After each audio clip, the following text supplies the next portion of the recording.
Are you tired of spending high prices just to have on the same outfit as everyone else? Well, check out the Original Lifestyle Studios. The Original Lifestyle Studio has men and women fashions, hats, shoes, custom clothing, and specialty items from local vendors. Mention that you heard this ad on Since 1974 Radio and receive 10% off your purchase. The Original Lifestyle Studio, open Tuesday through Saturday from 2 to 8 p.m. Located at 426 Broadway Avenue, Lorain, Ohio. 440-654-2758. That's 440-654-2758. Or visit wearelorain.com. What up, Ty, man? Joey City, man. Hey, I'm gonna do this one time for the old school era, man. Since 1974 radio. Welcome to the Midwest Independent Show. Hip hop and R&B for everywhere you go. Every Tuesday from 8:15 to 10, catch I Am the DJ show with Dez. Ready for the weekend. Friday next from 10 to midnight. You got the goal line set. Now Monday through Friday, dead at noon. Catch my homie Ty House, howling in the moon. Saturday, my favorite. Got the OG show. From 6 to 7, got you saying, oh God, no. Lorraine, the Fly City, back at it for show. From the trap, R&B, and even rhythm and soul. This that since when? 1974. In case you had no clue, well, now you know. From that 440 to the 810 was all possible because of Ty House. Let's go. Hey.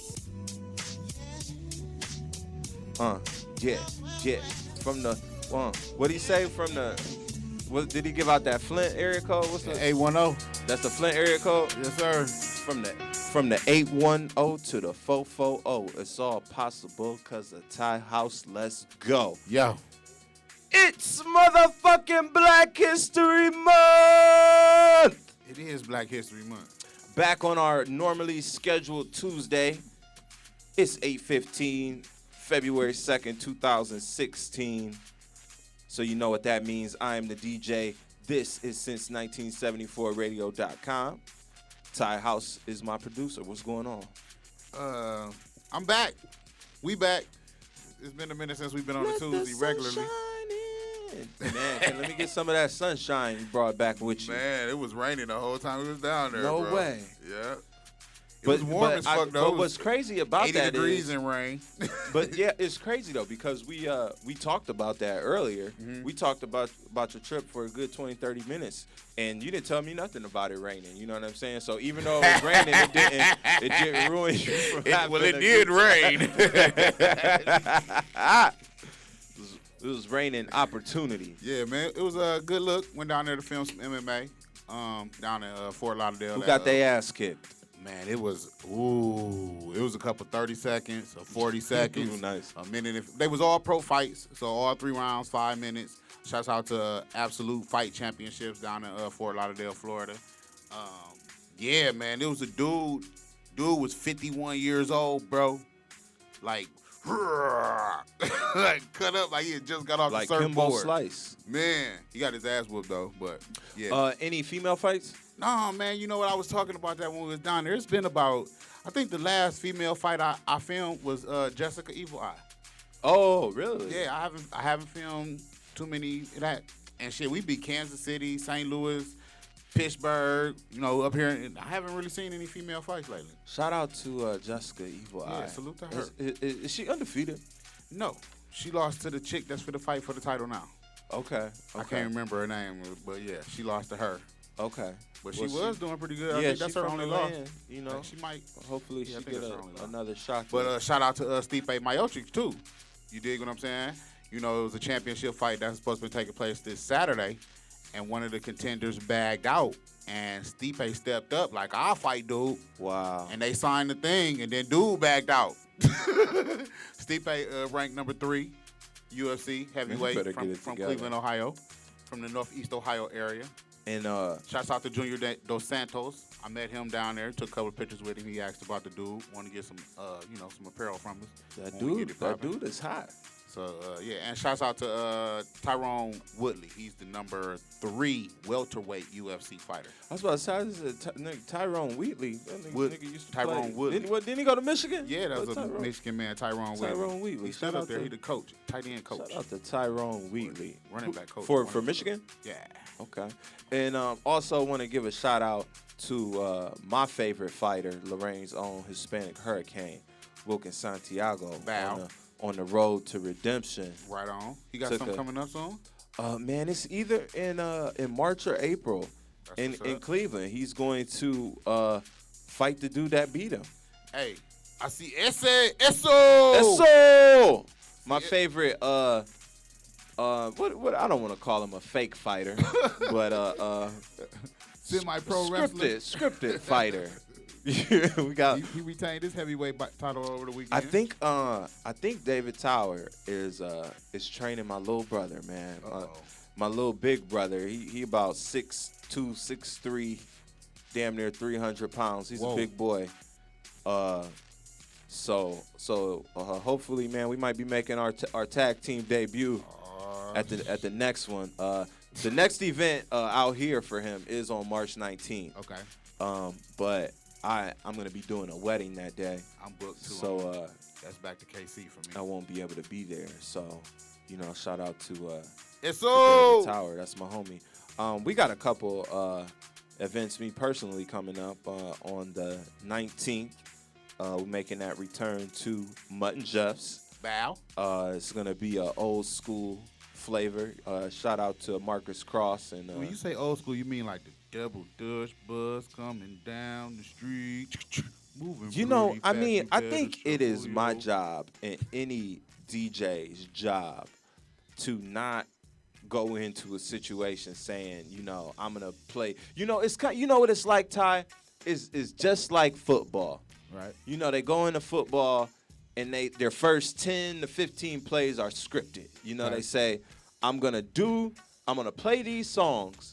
And then I'm gonna see how the defense reacts. Right.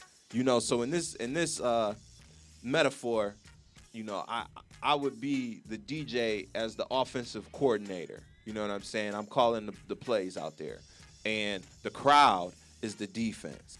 Well, I guess I got to speak for the elderly people.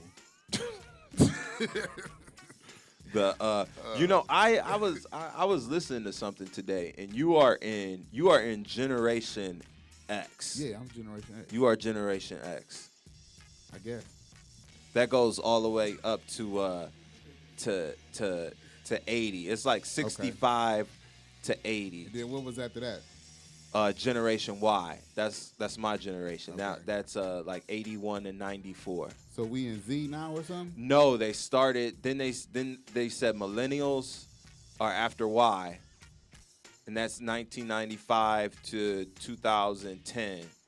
And then we are currently. Damn, I'm in the elderly group. Yeah, you 3-4 generations. Yeah, I thought I Generation was X great-grandkids is a around long this time ago. We're in Generation Alpha now. Man. So my little one will be a part of Generation Alpha. That's crazy. Clock is ticking. I'm on the something clock. every day here on the IMDJ show. Here on Since 1974 Radio. Since 1974radio.com, man. Damn, this nigga just So made me feel to old. kick off Black History Month, we got a special guest today. Bow. The homie Vante Orr has flown through, and we're gonna have an interview with him in a second. But before we do that, you got some new music from him? I do. Let's play one of those cuts and go to a quick break, and then we'll bring Vante in. Okay, we're going to go with the first one he gave me. What's it called? Because I haven't heard this. It's called Follow the Grammar. This is exclusive. Only here on Since 1974 Radio are you going to be able to hear these exclusive cuts right now. So these, you said excuse the grammar? Follow the Grammar. World premiere, world motherfucking premiere, World premiere. right now on Since1974radio.com. This is Vante Orr. Why can't I remember what it's called? Follow the Grammar. Follow the grammar. I keep wanting to say welcome to grammar. Excuse me, I can't get my first verb right. Follow the grammar on Since1974radio.com. We'll be right back with Vante Orr.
like a spider bite. I'm Ozzy tight, and my eyes are bright as plain to see. You can't do what I'm the one that niggas came to see. Try this shit, ain't got Lorraine right where Lorraine should be. Don't try and track me, cause I'm everything I'm trained to be. This game is free, I'm gon' give it, fuck a pivot. I'm gon' travel, I'm gon' live it. The world done gone digital and I need every digit. You dig it, it's that underground, underdogs of the pound. Everybody want a pound, even if they wasn't round. Step right on these Levi's, wouldn't smack that if it wasn't round. If she soak up game, I gotta make sure that she doesn't drown. Got this state of mind in every state I go. In Atlanta with a fan of screaming H-I-O. Got this talk from the brain, got this walk from Atlanta. Got the game in my brain, got the gift like I'm Santa.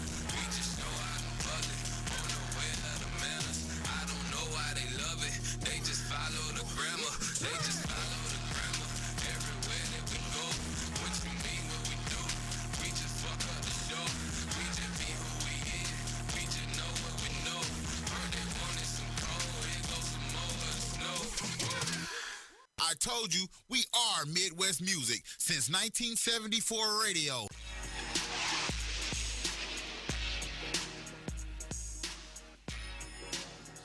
Yo, yo, yo, yo, yo, yo, yo.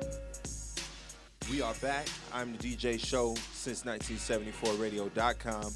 That was Follow the Grammar world premiere by the homeboy Vante Orr. Thanks for coming through. Thank you for blessing us with that track right there. Thank you for having me, bro. Oh, yeah. Premiere, man. That was the first time I ever played it. My homie Bo ain't even heard that shit, man. Who did the production on that? Who did that beat? My homie T, man, out of Atlanta, man. He sent it to me, man. He sent me like a slew of beats, and that was the one that really stood out, man. That was hot right there. I know I heard you said, and you got the what you say, got the game from Lorraine, got the walk from Atlanta. What you say? Yeah, got the got the walk from Lorraine, got the talk from Atlanta. There you go. There you go. So, cause you've been down there. Yeah. I grew up, man, like here in Lorraine, man. Like I'm 28, man. I spent exactly half my life in each place. 14 in Atlanta, 14 years in Lorraine, man. Right.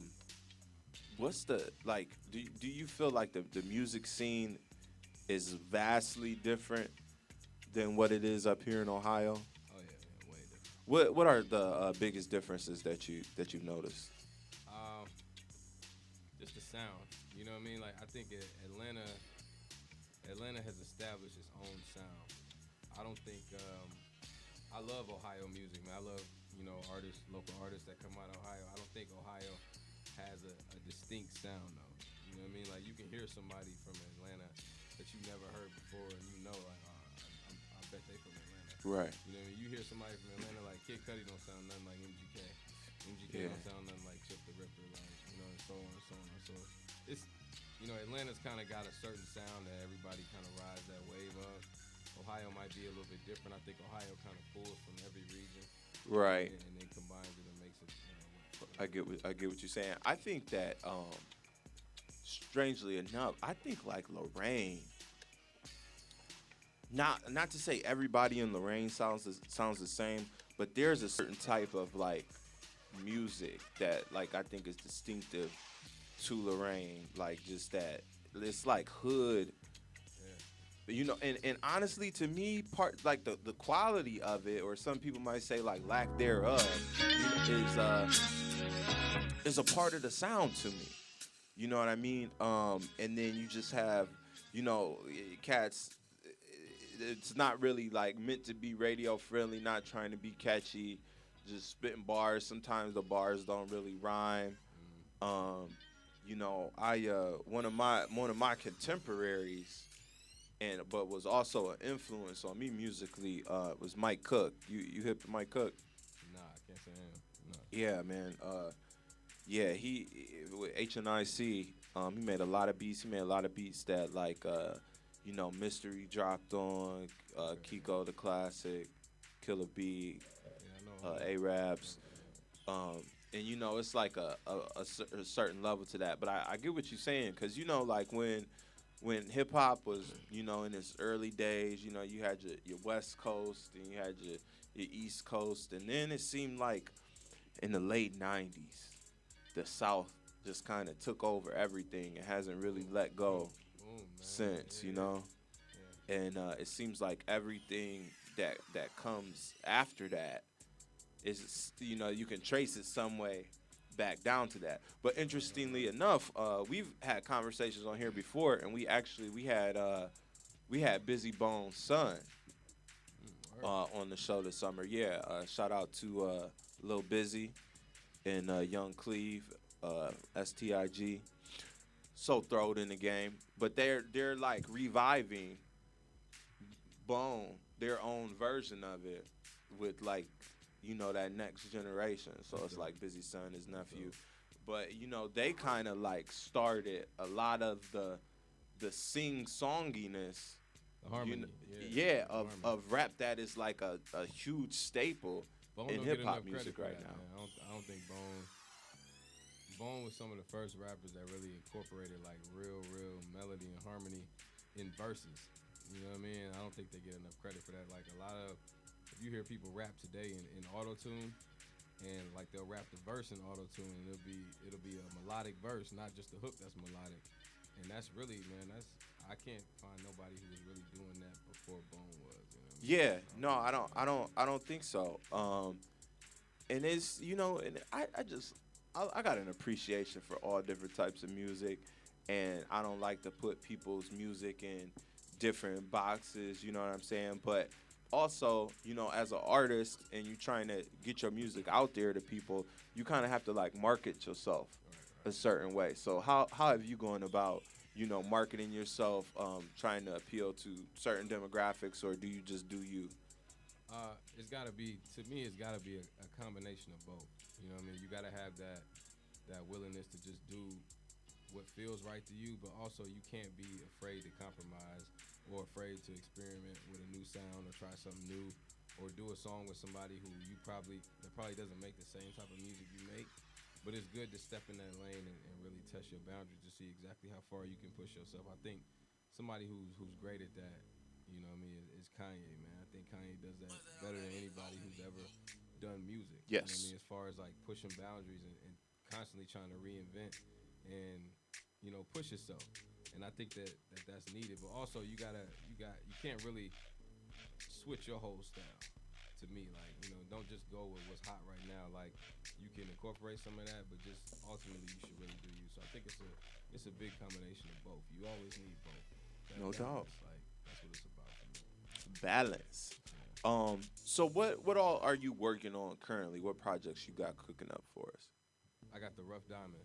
Rough Diamond is the EP. Rough Diamond is also a 5-part documentary I've been doing, and it's really gonna profile all the underground scene in the major cities of Ohio. I got episode 1 coming on Canton. I got a Cleveland episode, of course, Lorraine. I want to do Cincinnati and Columbus.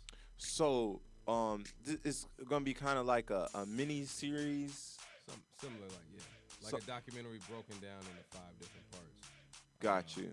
Yeah. Do you know how long for each one? I'm shooting anywhere from like 7 to 12 minutes. I don't want to make Okay. it too long.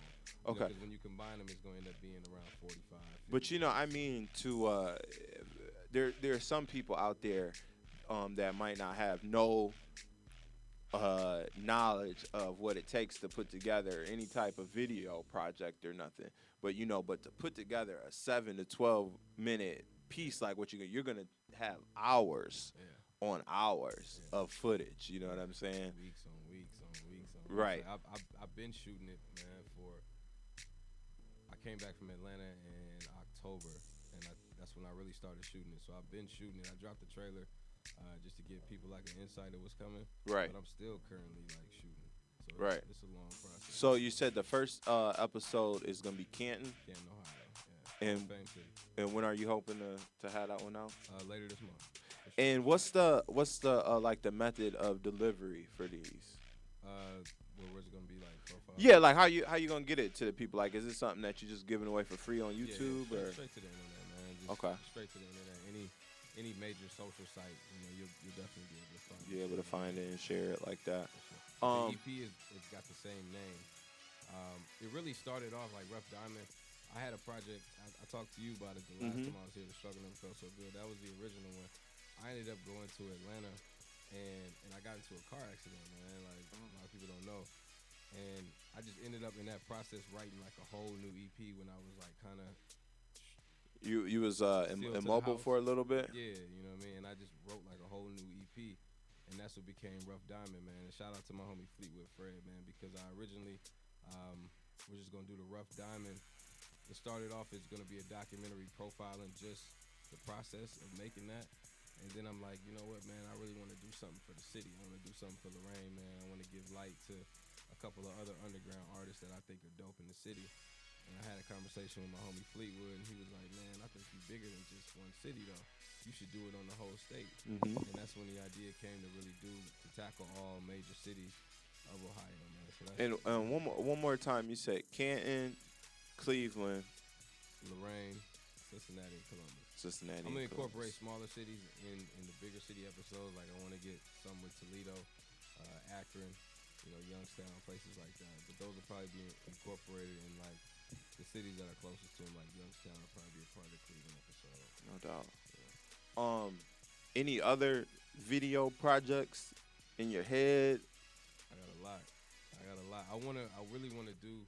The EP's got 12 records. I wanna do a video for each record, and I wanna make it to where it's just not no average music video. It'll kind of be like how Misunderstood was, like a short film trapped inside of a music video. Right.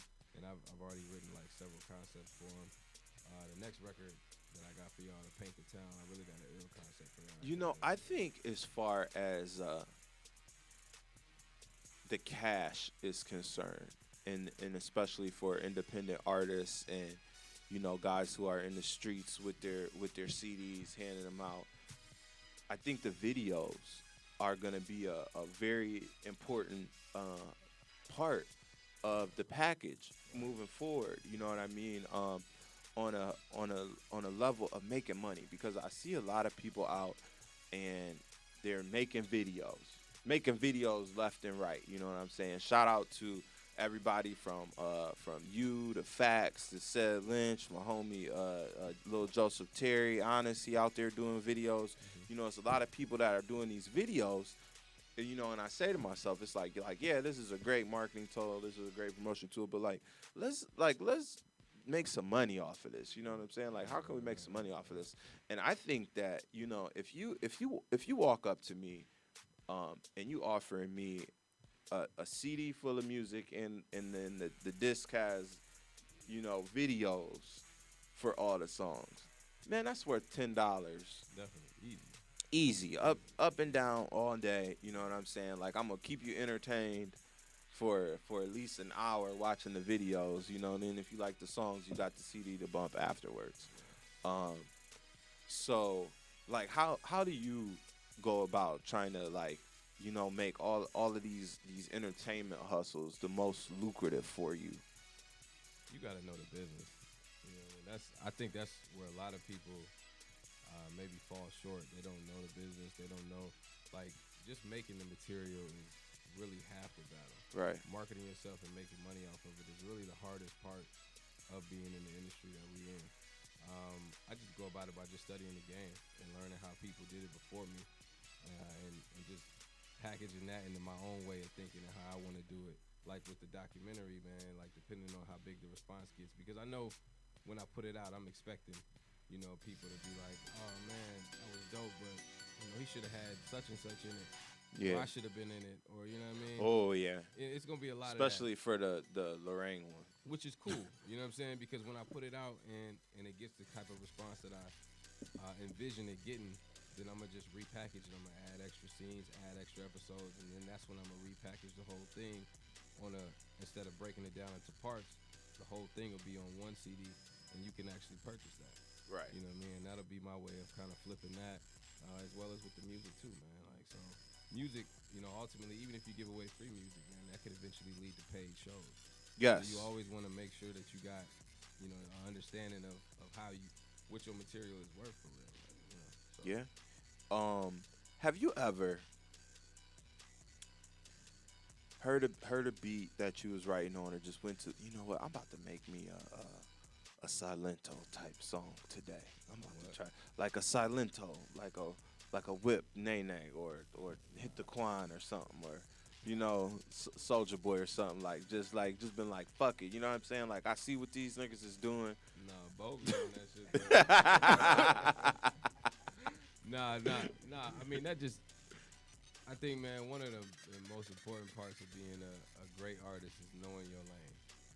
You know what I mean? I know my lane. I know what I do, and what I do well. That's just not my lane. I can appreciate that though for what it is. Like, Right. You know, we was me and Bo, man, we be bumping that Millie Rock all the time. Yeah, his yeah, daughter man. loves it. You know what I'm saying? And it's just, I can appreciate that for what it is. It's just not. It ain't something I would make. Like, you know what I mean? I can appreciate. I grew up around people who, quote unquote trap or do whatever. I don't make trap type music, but I can appreciate what it is. I can appreciate the people who do it. Right. So it's like I know my lane, and I know what I'm good at. Even though I like to try to experiment, but certain things you shouldn't touch. So what would you say your lane is? Man, I describe my music, man. I like making music, 2 a.m. music. That's how I like making music, man. Like just people who get off work at 2 a.m. or you just out riding, you just came from the club, you just came from whatever, and you just really want that good solid vibe where you want to hear something like, oh shit, like this is special. Like that's the type of music I want to make. I could dab into like making, club bangers like what speech is. Right. Follow the grammar is. But the main type of sound I want to push is, at the end of the day, man, I don't want to be known for like, oh man, like he had some crazy bars, he had this. It's the underlying message behind the music. And I want that to ultimately be taken from what I'm trying to do. Like just that real 2 a.m. is the reflect hours, man. That's when you reflect. That's when you get your head together. You know what I mean? Like, and I want you to listen to my shit while you doing that. Like, and that's, No doubt. That's what it is. It's Black History Month. Yes, sir. Black History Year. Black History every year, all the time. As a African American, I'm living Black History every day. We was just me and Sambo, we was just having a conversation before we went on. We was kind of talking about Ty and I. We got an ongoing reparations conversation. Because it's like when the slaves was freed, it was written in the law that each one of them was supposed to receive them 40 acres in that mule. We never got it. I'm still waiting on that to come, and it's had effects on us as like the generations after that, and our families weren't in the position to build and to be wealthy, you know what I mean? Because for the longest, it was working for free. And then in those first 100 years after being free, there wasn't equal conditions, you know what I mean? Like there were no civil rights. Some black people was working for pennies, you know what I'm saying? They was working for food. They stayed on the plantation because it was all that they knew. Yeah. And then they were taken advantage of through shit like that, Jim Crow laws, and just the overall attitude of America and all. So then you look at from the time Dr. King was assassinated, and you really started to see some of the civil rights things coming to fruition. I mean, it's been 50 years, man. It's been 50 years. That's great. You know what I'm saying? So like, we as African Americans, we are defining what it is to be an African American every day. And it's rough for some people because they want to just put a period on the African American sentence and say, this is what it means to be a black person. You know what I'm saying? But we're redefining that. Our history started way before it was in the books. You know what I mean? Like the stuff that's in the books, man, even though some of that stuff is good to know and it's good, like our people, we push so many, just like what I was saying with music, we push so many boundaries way before, slavery was even a thought. Back when we were still in Africa, we was inventing, the craziest stuff back then. So it's like, I appreciate Black History Month for what it is, but at the same time, it's a double-edged sword because I think, it should be acknowledged all year. I don't think it should be spotlighted just in a month. So because I used to battle with that myself. I used to say, I think that is a blatant smack in the face for it to be in the shortest month of the year. You know what I mean? I feel like that's like a straight backhanded compliment. Like, oh, we gonna give y'all niggas this day, but there's only 28 days in February. You know, but there's some other reasons why they say that it's in February. And at the end of the day, you know, I'm glad it's acknowledged. yeah, You know what I I mean? think it is, and it's up to us, you know, to share those Black history facts with other people, you know, all throughout the year, and not just post shit in February. You know what I mean? Because we now in this social media era, you know, people are reading what each other write more than they're reading the newspaper. Yeah. You know, they get their news from each other. Yeah. You know, and that's what people don't. They don't like. They just focus on that social part, but it's social media. You know what I'm saying? Like, we are the media now. Yeah, exactly. So if you just imagine if every Black person, you know, posted something at least once a week, you know, black pride, you know, Black history, you know, we can start to be that change instead of, you know, just sitting around asking for other people to say, hey, you know, acknowledge us all the time. Right, What did right, you right, think right. about the Oscar situation? I was actually just about to ask you that. 'Cause I knew that was coming. I'm doing the It's interview in here. February. I mean, it don't shock me, man. I mean, it's the Oscars. It's just like the Grammys, man. It's nothing shocking. Like, do you even pay attention to the Grammys? I do, man, because I don't pay attention to it hardcore. If I'm free, I catch it. Right. There's nothing I'd be like, oh shit, I gotta get home and watch the Grammys. You know what I mean? Just because of the reputation that they built of snubbing things that I think was deserving of way more shine. Than, Right, than and it certain did. You other know, things, I've been watching, you know, award shows since I was a little kid. You know, and when I was a little kid, like the people that I thought, like Michael Jackson, like, yeah, that nigga walking out with 18 awards. You know what I'm saying? Like, yeah, that's what's up. But then as my musical taste kind of changed when I got older, and I watched the show, and the people that I thought should win, you know, never won, and even if they was lucky enough to get nominated. Right. You know what I'm saying? So So then I was just like, you know what, this shit's not for me. And with the Oscars, man, not even to turn into a race thing, because I'm far from racist. Right. And I think, you know what I mean, like that's the major problem with society. We divide too much, you know what I mean, with this and this side and this side. So I don't really try to be about race or bring race into it too much. But certain things you gotta acknowledge. I mean, the Oscars, 93% of the committee is Caucasian. And I don't even think that they could be racist, you know what I mean? But I don't think it's even that. I think they just really, they don't, the movies that are classics to us and that mean a lot to us as a culture, they honestly sit at those movies and think, oh, that was good, but that wasn't really all right, because they don't relate to it. Right. And it's the same way, it's vice versa. Like, I seen a movie, I forgot what the name of the movie was called, Airbender, something like that. Airplane, it was something crazy. And it won like so many Oscars one year, and I sat and watched it. I'm like, wow, this is boring as fuck. Right, You know yeah, what I like, mean? what And is it's this? But something like that to them means like, oh man, this is the craziest movie ever. Like, Yeah. it's a cultural difference. I don't even think it's a race difference. Like people remember the Titans. Like, that's such a classic movie to me because of for what it stood for. But I mean, you look at somebody on the Oscars committee, they probably like, yeah, that was all right, but you know what I mean? Yeah. Like, we like this. Like, Yeah, you know? I think you have some very, you know, like artsy type of people who are looking for specific things. You know, these are people Right. who have went to school and have been trained to look for certain things, and they don't watch movies Right. the way that we we watch movies. They You know don't what I'm watch it saying? with an emotional connection. They watch it more of a technical connection. Absolutely, Yeah. absolutely. They are critiquing the Mm-hmm. movie instead of just watching it for what it is. You know what I'm saying? But as far as what do you think about like the existence of like BET, Black History Month? You know, like, do you think it's necessary for African Americans to have things that, you know, are exclusively to promote them? You know?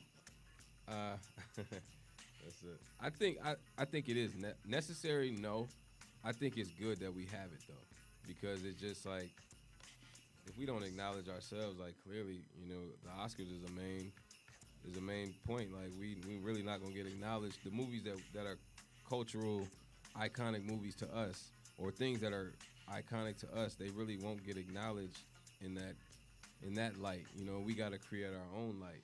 You know what I mean? I heard Stacey Dash's comments, man, and honestly, she had a. I can see where she was coming from. Not really, but kind of, because like she said it creates a separation, which is true. But at the same time, like I said, like it's a cultural difference. Like they don't acknowledge our stuff like we would. So sometimes, we gotta have our own because it's like, you're not gonna give us. It's just like jobs hiring for felons. Like, But Yeah. you these know, other that's jobs kind of ain't like gonna hire for that's fellas, kind of like like- that's kind of like saying Mexicans only get one day. You know what I'm saying? Then you got the Chinese like, okay, well, where's us? Where's our day? Right, You know what I'm saying? It's kind of like, and I portray it to the whole situation that's going on in my hometown of Flint, where they like fix the pipes. Y'all fuck this shit up. Y'all fix it. You know what I'm saying? But big business is sitting back, and people from the outside and the surrounding cities is like, shit, that's a Flint problem. Y'all fix it. Right. You know what I'm saying? But we like, wait a minute, the government did this shit to us. Right. So they like, well, if you fix they shit, you gotta fix our shit too. You know what I'm saying?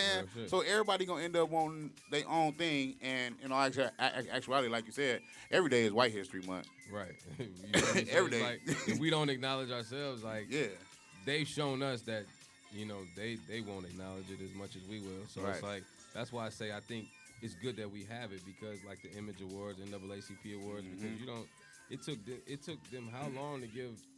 You can count on probably one hand how many black big time actors have Oscars. But this You know is, what I haven't really heard anybody talk about what I'm about to talk about yet. But Ty and I had a conversation about this earlier, but we weren't talking about this. But it's like black folks are kind of always looking to the white man for validation. Right. You know, right. That's And why. successful yeah. unless you get an Oscar or a Grammy. right, what I'm right, saying. That's right. why I and say it- I don't acknowledge the Grammys and stuff like that because it's like I don't think we need validation. Like if I'm free, I'll catch it, but I don't think it's needed. Like So let me throw this out there. How did it make y'all feel when Macklemore won Rapper of the Year, Best Rapper of the Year? it's a joke. I didn't agree with it. I didn't. Or not Iggy because, Azalea won, You know, not, yeah, or when Iggy Azalea, and it's not because they white, because He just Eminem's wasn't- one of my favorite artists of all time.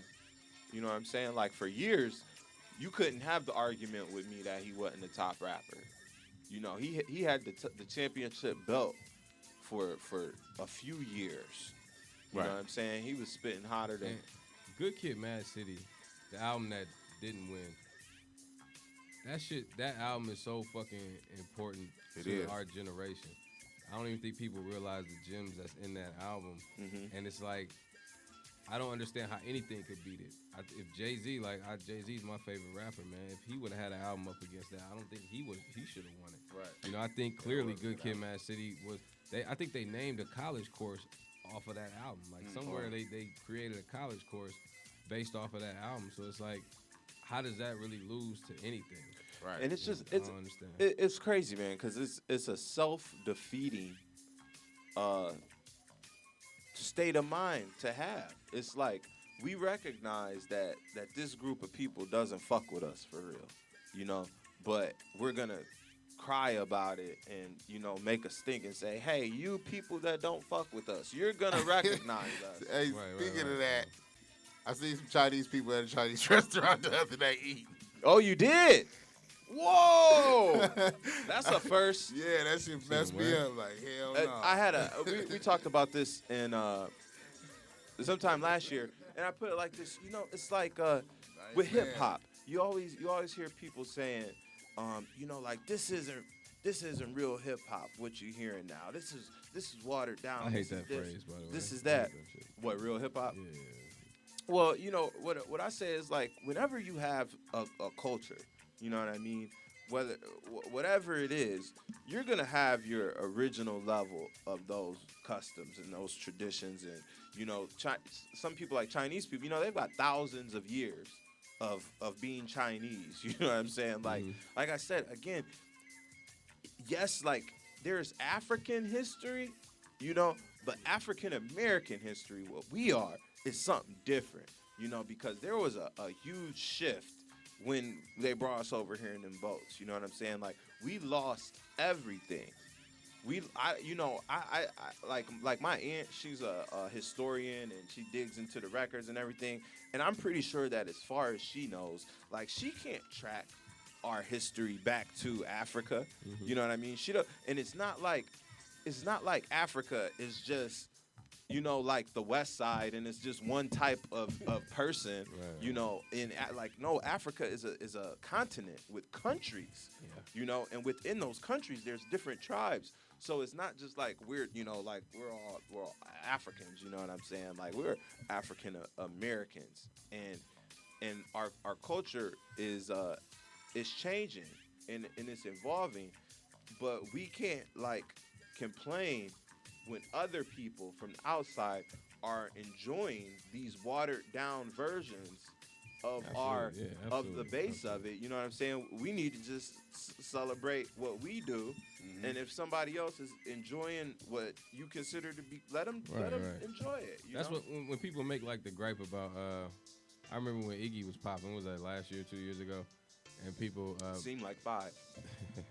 people made such a big deal out of her popping, and it's like she's ripping off the culture and stuff.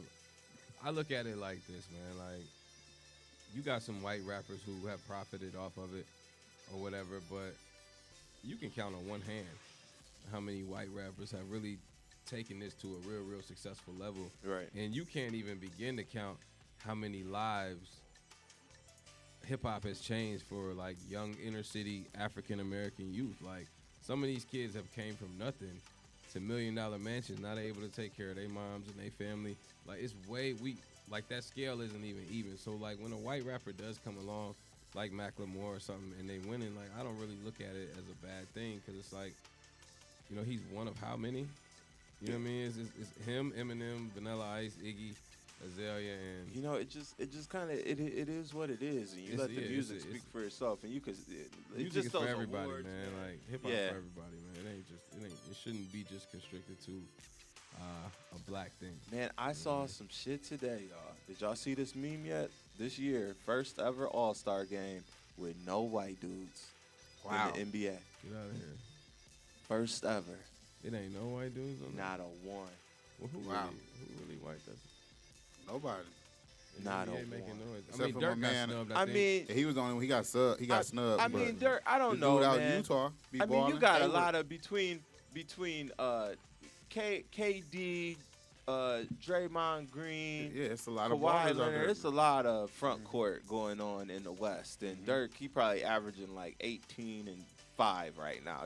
So you don't get when you retiring like Kobe, they'll let you in one last Ain't no time. Tim Duncan I either. didn't even know that stat though. That's. But yeah, I saw that today, man. Not a one, and it's gonna be in Toronto. But see, well, I guess Dirk, he would consider himself white. He would say he's German. Oh no, I think they get because that record would have been broke. Because I'm pretty sure it's a couple been a years minute. where he was the only one. It's been a minute since you got to go back to damn shit. But it's just it's funny that happens this year. Juxtaposed right up against the Oscars not nominating Right. So any black people. So I mean, they could, and white white people could probably easily complain about that. Like, what's up with that? You know what I'm saying? But it's like, you know what I mean? But it's I don't know, man. I think that's a different situation. Like, clearly in the NBA, you can see, I think they just picked the most talented players. Like. Yeah, and I Some mean, of them and just it's a happen to be white. fan vote. It's It's a fan vote. First five and is then the coaches pick. Yeah, and white After people that- make up most of the country. So if it's a fan vote, then these they people that's in voting. the All-Star They know game, who out here hooping. white people Yeah. vote for it. And I bet you if you could have let the fans vote for an Oscar, you would have seen at least one African American person on there. I think I don't understand how I don't know if you've seen the movie Will Smith Concussion. I didn't see that, man. I Definitely didn't see see it, and man, I need Will Smith to. He's at that point in his career Does where he have he's. an Oscar? He don't got an Oscar. I got don't think some. so. Who got an Oscar then? Jamie got an Foxx Oscar. has one, and Denzel Washington Denzel got one, has and I think Sidney Poitier. Yeah. But we done won had the some first folks one. nominated. We just ain't been done one. Will Yeah. Smith, I don't understand kinda how like- Will Smith. The But you know, Oscars Will yeah. Smith ain't in them type of movies. You know what I mean? He had his best in like Bad Boys. But You what's know? that? What's that movie he made with his son?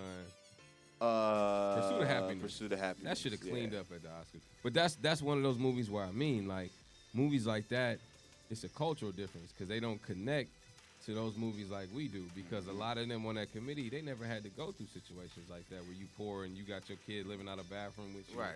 shit like that. So it really don't mean as much to them Right. as it does to us. We look at that shit like, man, like nigga, that shit hit close to home. Like Right. No it's just doubt, one of them. man. It's one of them situations, man. Like, Something that I started doing with guests since the last time you stopped by is I like to do a little word association with all my guests. So it's pretty simple, just like you've seen anywhere on TV or something. I'm gonna give you a word, and then I just want you to tell me in just a couple words the first thing that comes to your mind okay, when I say it. All right, you ready? got All right, let's start with Donald Trump. you. One word. Laughs. Laughs. Okay. Chicken.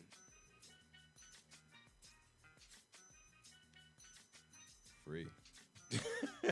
Only because Free. we both know a chicken. you Yeah, know what I free, mean? free my nigga. Free- Yeah, free that's chicken, what's up. man. Free That's what's chicken. up. Free my nigga chicken, Yeah, man. free chicken, man. I heard he might be coming home early. I Man. heard that too. So So I hope he do, man. That's fam right there. LeBron. King, Okay. Goose. Gray, Kanye.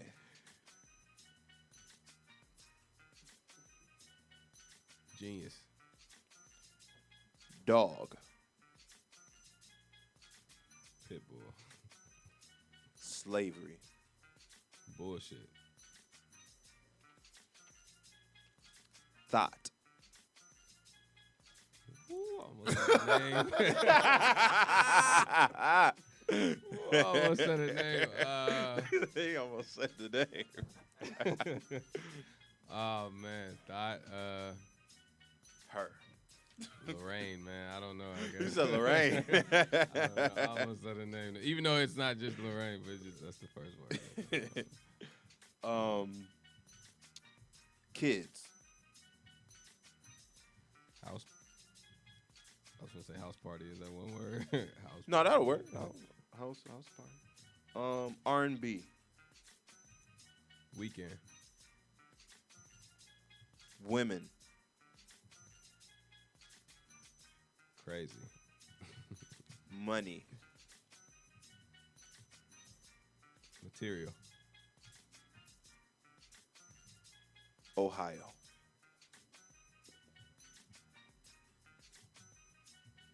Buckeye. Buckeyes. Buckeyes. You heard it right here from the homie Vante Orr. Man, before you get up out of here, is there any shout outs you want to give to the people? Make sure you tell them where to find you on social media and everything. Oh yeah, for sure, man. SoundCloud, Vante Orr. I got the blog site with the whole Grossy team on there.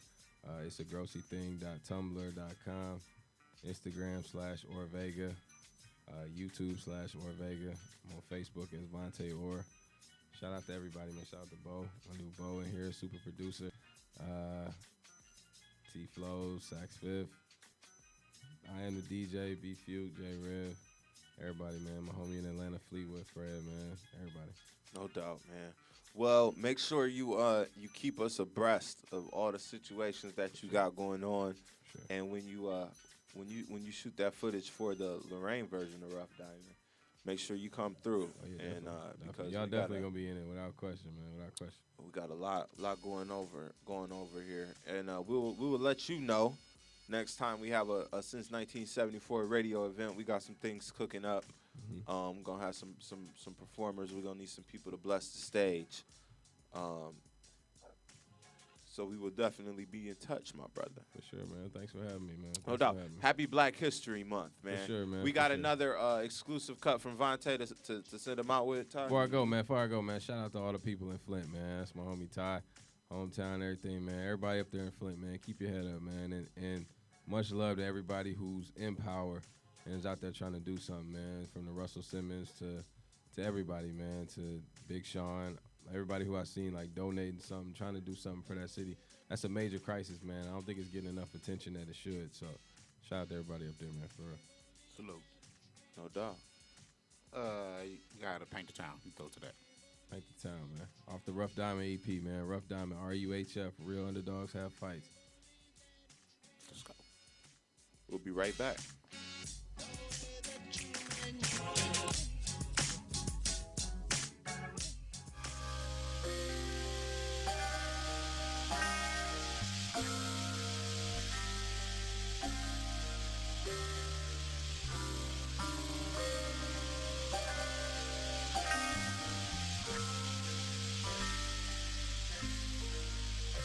I'm used to the fall, I'm used to the fall. Can't do it with my bros, I won't do this shit at all. I'm carrying the flag, refuse to let it fall. If you grow up with no water, put your koozies in the wall and tell them how you living. It's cause you beat the eyes, seeing is believing, and this ain't no mirage. 17 degrees, I used to rap in the garage. Now every time I speak, it's like I give him a massage. Touch him, young nigga from the town.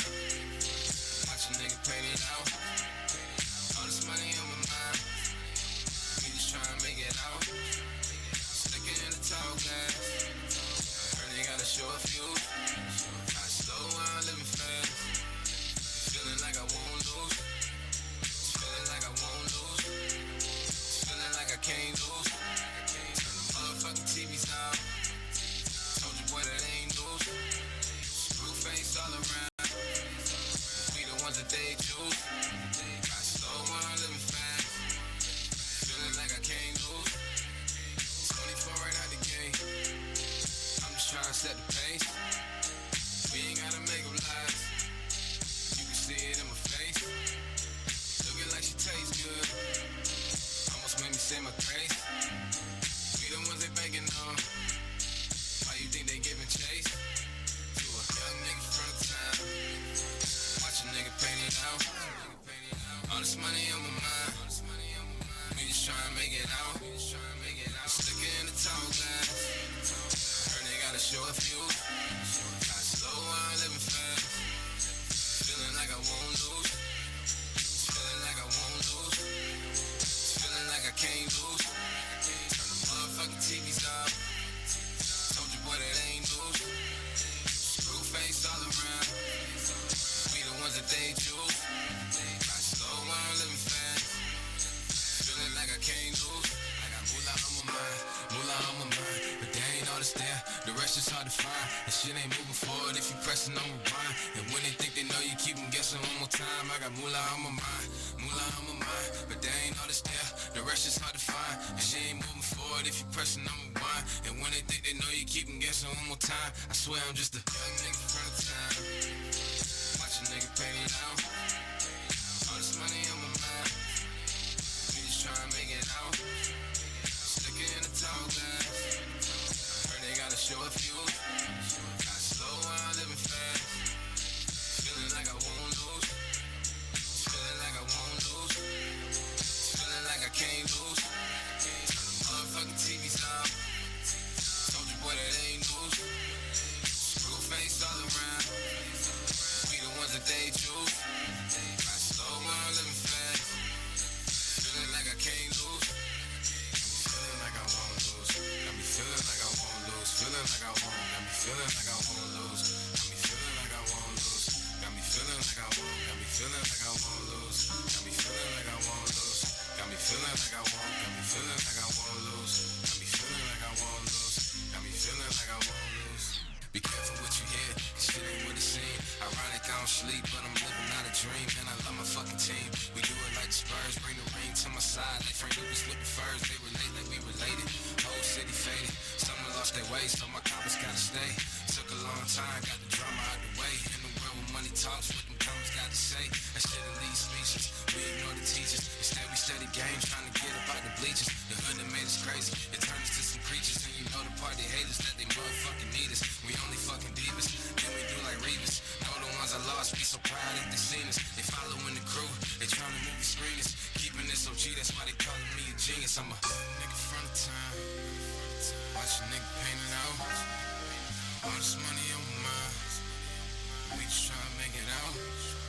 Slick in the tall glass. Right, they gotta show a fuse. Ride slow while living fast. Feeling like I won't lose. Feeling like I won't lose. Feeling like I won't lose. Turn the motherfucking TVs off. Told you boy that ain't news. Feeling like I can't lose. Feeling like I can't lose. Got me feeling like I can't lose. Feeling like I can't lose. Yo, this your boy Ty House from since1974radio.com, man. Get hip, tune in, and tell a friend, man. Make sure you follow us on all the social media sites, Twitter, Facebook, and Instagram at Since1974Radio. Get hip, tune in, and tell a friend. Let's go.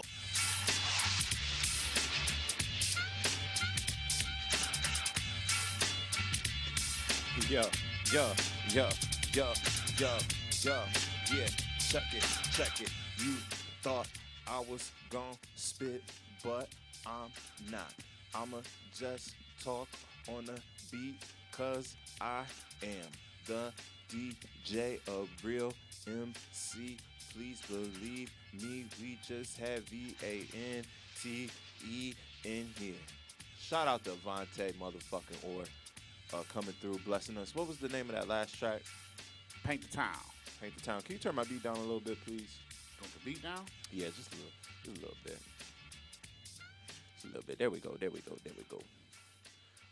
Paint the Town.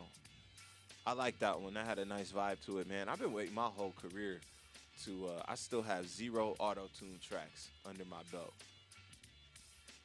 You got any? You got any?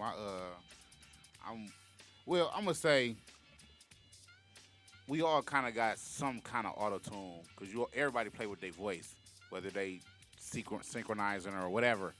But I've never used auto tune. I think that was before my time. You know? Never, not one time. That was Roger's thing, Roger Troutman's thing. We wasn't doing all that shit. We was doubling and tripling our voice chords doing ad libs. More bounce to the ounce. Shouts out to Tara Moore and the good people of Akron, Ohio, man. They hit me up early this morning looking for some place to drop water off up in Flint. They delivered 3,000 cases of water this morning. Man, that's amazing. So shouts out to them. Yeah, shout out to everybody that's a part of the relief effort and people, even if you just, reading about it and trying to find out more information and not just, jumping in and trying to throw money at the problem. Because like my man Ty has said over and over again, like there's never going to be enough water that you can send. And the I think that's what people aren't realizing about this, is that there are already people physically affected by this. They're lead poisoned, children. You know what I'm saying? And then there's also people that are poisoned and they don't even know it yet. I was reading a story about a young lady, and she had like a 3-year-old daughter, and they said that the daughter tested positive, high levels of lead or whatever, and she's not speaking, and we're in this age nowadays where like the hot thing for everybody is like autism. And it's like autism, they don't really know what autism is. They just know that like you exhibit behaviors that fall somewhere in what they call the spectrum, and then they come up with different potential causes for why autistic children are born, but it's like you can't even really define what it is to be autistic, so then it's even harder to try to define a cause for what this is. But I guess that's better than just calling them mentally retarded or whatever, and just grouping them all together, trying to find differences within the disabilities to try to give these kids the best specialized care as possible, and then to help them develop into adults that can, have some type of a life and function as a part of society. But as if there wasn't enough, with vaccines and growth hormones and steroids and different antibiotics and pesticides and things that our food is exposed to, we didn't need to have lead in the water too. Like Vante said, man, I don't really think that people really understand the significance of what has taken place in Flint, Michigan. Agreed. Because I mean, if you not living or is directly impacted by the people that are living there, then it's just another news story to you. You know what I'm saying? And it's like, whew, glad it ain't happening to us. Right. But the reality of the situation is, ain't none of us got no new pipes. All of us got lead pipes that could be easily damaged with a few drops of chemicals, you know what I'm saying? And shit, you better go get a lead testing kit. Yeah. Because, I mean, it's making big news in Flint, and we all agree that it's not making enough big news, but it's happening in Baltimore. It's happening in a lot of urban cities where, I mean, this shit is old, bro. We built, these cities were built back in the 30s and 40s, and these houses is old. These homes are old. They got old electricity, old pipes, and it's bad business. I mean, the shit wasn't, things is different from back then. You know what I'm saying? Like you say with the ADD and all that shit. We didn't have all that shit when we was kids. Right. Like, what did we do different to our kids? Because that we would be speaking about my kids. So what did I do different to my kids that my parents didn't do to me? You know what I'm saying? Like ADD. What the hell is that? Yeah, and I feel like in 20 years. Damn, man, that shit just But in 20 years, they'll probably have new classifications for because that's what humans do. We name stuff. We're really, really good at naming stuff. Like everything that happens has to have a name, and then we have to try to put it in a box and say that this is this, But sometimes you just gotta kind of just sit back and let stuff unfold. But this is not one of those times when you just sit back. This is a time where you need to be as proactive as possible. And to me, this is right up there. I don't see how this is not a national disaster. Like, what's the difference between this? Like, I see the difference between this and Katrina. Like, obviously, like a flood is a lot more.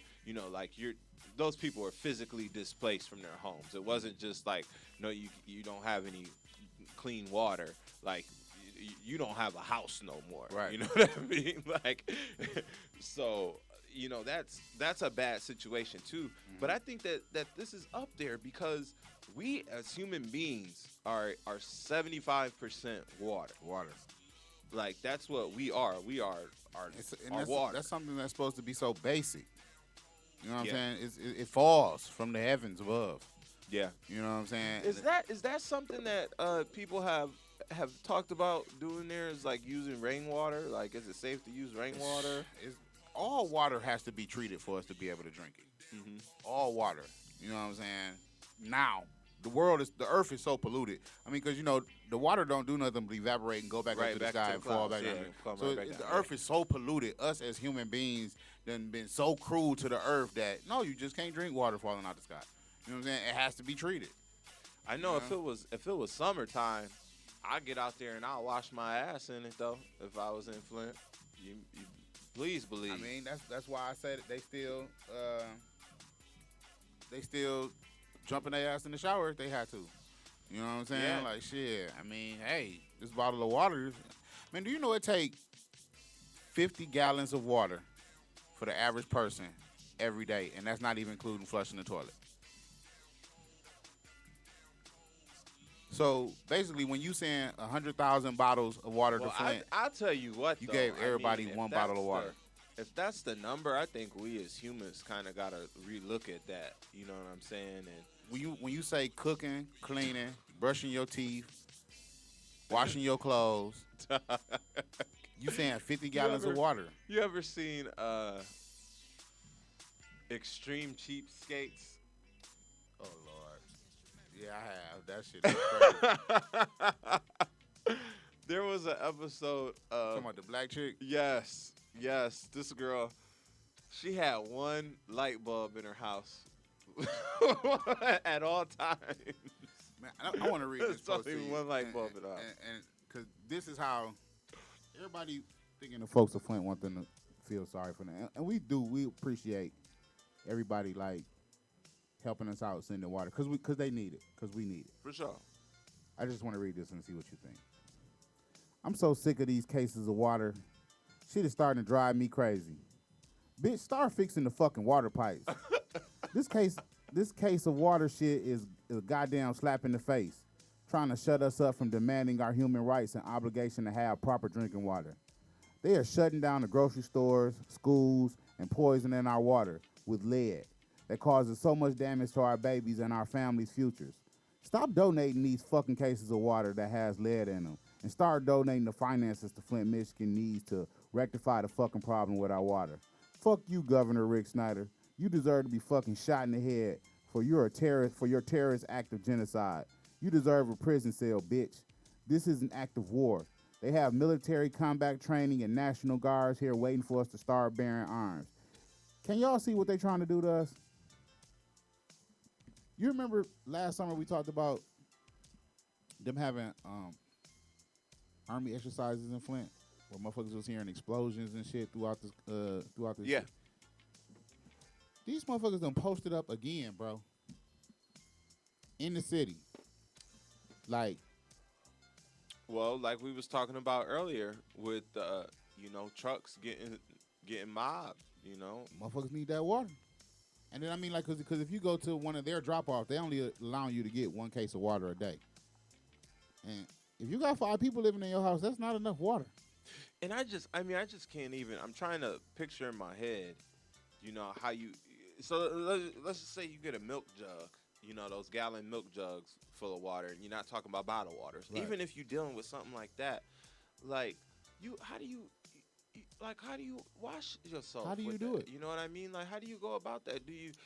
I'm gonna tell you, I got my ass in the shower when I went home. Fuck with you. When I was in Flint, I'm like, fuck that. I got in the shower for real. You know what I'm saying? I ain't drink the water. They wouldn't allow me to drink it, even though mom's got the filters and shit on the house now. So Right. And that's the key. Everybody got to get, and not that little shit that go on your faucet. That little shit that go on your faucet that have proven time and time again really don't filter out the shit that can really fuck you up. Right. You know what I'm saying? But mom's done got the little filter put on her house, so she Now, good. They should be, Now, did they do that for her? She did it for herself. And you know what I'm saying? It's getting to that point where they starting to offer people money to relocate. I seen posts today like, y'all finna get y'all income taxes. Don't go out here balling. Yeah. You better be getting the fuck up out of here. Yeah. You That know would what I'm not be saying? a bad idea. That's real talk. You getting your motherfucking income taxes, you better be thinking about moving. Whether it's to Detroit, somewhere, because this ain't right, and it's gonna take a while to get this fixed, unless all these celebrities like Snoop Dogg and Big Sean and Russell Simmons and everybody else that done showed up in my motherfucking city, unless they start showing up with shovels. Are you It's gonna take a familiar while. with gentrification? That's right. What's Flint, Michigan's going on right now? That's what that is. And I mean, that would just be so amazing if they get all these people out of there and then They gonna rebuild do it. everything. $200,000 homes. It's already. Remember, I told you they got the U of M Flint. They got Ketterington, one of the top engineering schools in the city, right there. They got Mott Community College. They moving Michigan State campus down there. They moving. They finna turn it into a college town. And if that ain't what you doing, it's gonna cost you a lot of money to move back. You feel me? Mm-hmm. Big business. Big business. And that's the whole thing. Us as black people, we gotta get together. Like, all right, we gotta be a part of this change. Instead of whining and crying, help me, help me, help. We gotta be a part of this change. That's why I say let's get these shovels, dig this shit up ourselves. You know what I'm saying? Because that's what. If you live in Pontiac, that's what you thinking. You ain't thinking, Oh, poor Flint. You thinking shit? Flint did that shit to themselves. Flint better fix that shit. Right. You know what I'm saying? I done heard a couple people, like I say, my homeboy Fofo Cannon out in Indiana collecting water. And I seen posts on when he like, we just sent so many thousands of cases of water to Flint. The fuck you done did here? Why the fuck you helping them? What about here? That's like, wow. You know what I'm saying? But that's the reality of the situation. We all hurting. Just Flint in a little worse situation right now. It's bad, and it's getting to zombie mode, bro. That's what my homeboy told me this morning when I called him, and I said, look, man, I got my peoples on their way up there. They called me. They want to find some people. They want to get out in the hood. They don't really want to be, just showing up with water and motherfuckers that don't really need it, get it. So they want to get to the elderly people who not able to get out and go get water. Right. He said, when they pull off the highway, motherfuckers is gonna mob them for that water, bro. They ain't gonna have to pull up nowhere in park and put up no signs or nothing. When they pull up the highway in them U-Haul trucks, motherfuckers is on them. I'm finna get this. We gotta get this water. You gotta get what you can, cause you don't know how long this shit gonna last, or how long you gonna be in this situation. This nigga said they like zombies out here for water, bro. That's crazy to think about. Yeah, and For water, bro. to have For motherfucking water. kids, Right. growing For up motherfucking in water. that.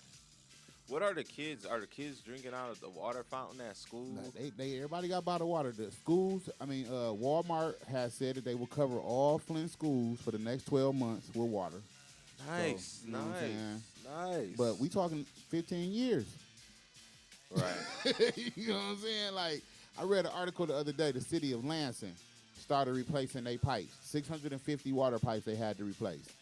They started replacing their pipes in 2004. And still ain't done. They say they still won't be done for another 2 years. And they doing like 2 lines a day. Well, shout out to them for being proactive. And see, that's what other people are saying, like Grand Rapids. They saying like, well, shit, Grand Rapids was well managed, and they've replaced their pipes. So don't try to put that shit on the state, Flint. You motherfuckers. Fix that shit yourselves. You motherfuckers, you the ones voted them corrupt motherfuckers in the office that did y'all like that. You know what I'm saying? So, and how that make you feel as a Flintstone? Like, yeah, we did have some old corrupt motherfuckers that we voted in this motherfucker that did us wrong. You know what I'm saying? And that's the reality of the situation. And that's what you're going to get from the Republicans, because the Democrats, they done said we got this bill, we're going to send $400 million to Flint. The Republicans going to say, well, if you send that $400 million to Flint, Compton going to want $400 million. Baltimore going to want $400 million. We already got a $19 million trillion dollar debit. Lorraine going to want $400 million. So you see what you opening up by helping Flint? And the reality is Flint really worth helping? I mean, I know that's harsh to say because I got family and friends there, but I'm speaking from the outside looking in of the majority of people. Like, Flint, I mean, the only thing you ever hear about Flint is negative, bad, horrible shit. Fuck, we gon' we got Grand Blanc. We got Davidson. Fuck Flint. You know what I'm saying? Yeah. Just that easy. And that's what the big business wants you to do. Yeah, fuck Flint. Y'all better leave or keep drinking this poison water and kill yourself. Time to go, bro. Man, I should have got some stock in bottled water. Should get some stock in Flint. Why is pennies on the penny? Yeah. 5 years, it'll be worth something. That's gonna be a interesting story to watch develop over the next couple of years. You know what happens to the people there. I said Flint's gonna give somebody the presidential election this year. Because Hillary Clinton already claimed we need to do a presidential debate in the city of Flint. She's calling for it to have, after they decide who's gonna be the Republican president, who's gonna be the Democratic president. She wants to have a Republican debate in the city of Flint. Well, I mean, the presidential debate. The presidential debate. Yeah, I don't even really want to talk about that a little bit. All I got to say about that is let's go Bernie. Uncle Bernie. Uncle Bernie! I'm rocking with y'all, man. He kind of scared me, though. But I feel him. When I sit up and listen to him talk, I feel him. And I think that might be what scared me. It's like, that sound too good, Nick. Can you compete on their promises? I did see that he is not down with reparations. No. That's because he down with giving you free education, free health care. Nah, I can live with that. I can too. I can definitely. But at live what with cost? Because you hear him say the other day, all the Democrats is against him in the health care and free education thing because it means you have to raise taxes. And like he said, I'm sure that the people would rather pay $1,000 in higher taxes than $3,000 for health care. that. Right. We could raise the taxes where everybody got to pay $1,000 more a year, but everybody get free health care. You know, my thing with this country is it's easier to do nothing in this country and to have nothing than it is to be a middle class person. You know, because if you don't have nothing, they'll feed you, they'll give you health care, give you a place to live with $17 rent. Take care of you. Yeah, you ain't gonna be able to. You know, you're gonna be there. You know what I'm saying? They're gonna put you right where, and you can't make no noise in that situation. It's just you're just there. Did I tell my story about the free phones? No, we kind of talked about them before, but what? Go ahead. I walked over to our neighborhood grocery store, more for less. Yes, sir. And you know how they be standing in front with the free phone? Yes, sir. And me and you had conversated about it before, getting one. So I said, oh, okay, what I'm going to have to do to get one of I these did free the phones? same thing, and the man told me that I needed Do to you, have. You got food stamps? Right. Nope. You got Got Medicaid? Medicaid? Nope. You got Oh. Social Security? You disabled? I said, nope. He said, well, you can't get one of these phones. I said, ain't that a bitch? Ain't that a bitch? Yeah. It is. It really is. It's crazy.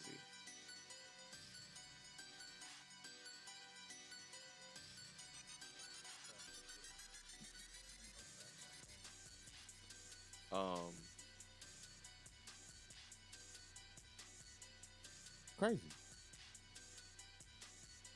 I lost my train of thought. Fucking with Jersey. Yeah, we gotta get a on air light. Right. Can't Can't read. My pussy can't read. just. But again, earlier we talked about Black History Month a little bit earlier.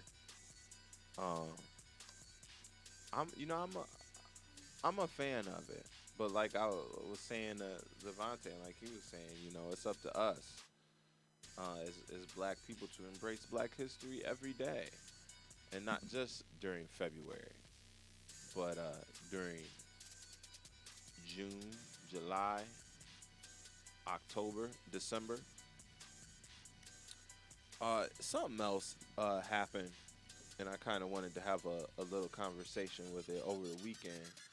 Lorain County, there was a double homicide where two individuals' lives were taken from them under some circumstances that nobody is really sure of what happened. Some of the controversy that's coming out of this, you know, obviously is the murder in itself.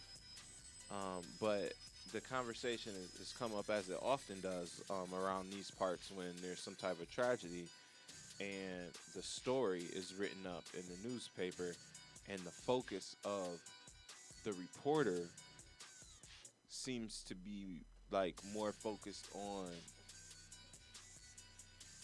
covering the criminal history of the victim.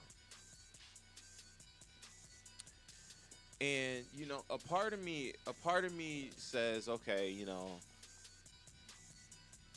they probably all do the same standard thing. You know, they work with their resources. You know, they get a name and then they say, okay, how can I find out about this person?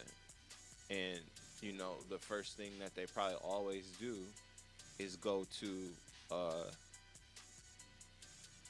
the court system and to see what type of record, if any, that person has. Because as far as public online records, that's accessible to everybody. You know what I'm saying?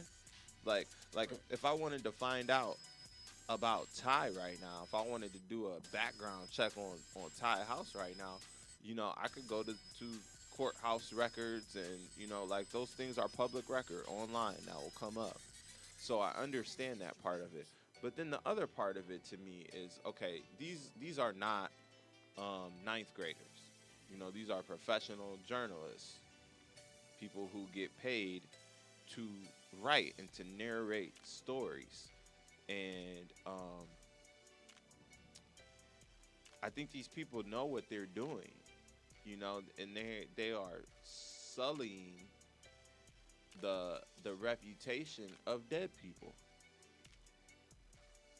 based on their criminal past, not going the extra mile to do some second, third layer research to find out who were these people.